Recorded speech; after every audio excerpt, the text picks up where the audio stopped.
Şinjan Sanat Yurti Muqam Ansamblining davlatlik birinchi darajadagi naqshchisi, ataqli san'atkor, xalq naqshlarining mahir ijrochisi Tursungul Qodir ijrosida bir yurish xalq naqshlarining suratlik nusxasi pat arada tarqatilmoqchi.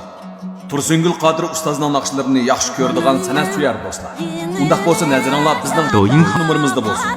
Mushu numarimizni qo'shib elib bizga ergashing.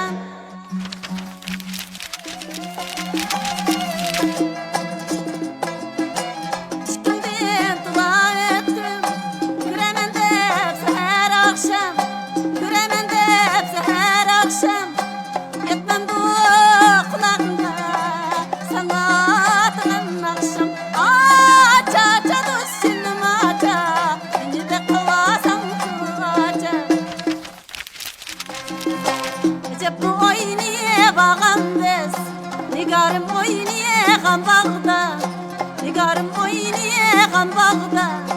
İçimde otla külgeni, seni yad eylegen çağda, seni yad eylegen. Anneni sabır gülü diye, çok sayrıkan kul idi. Ecilme kan kunçeyi diye, reset belek çimgendi diye. Ustam ya, kılap bari etmay.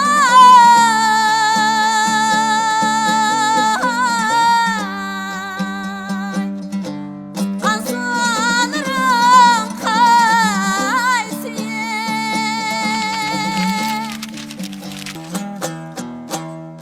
Seradah yem bulsay, ey, şoktulluk günün bulsay,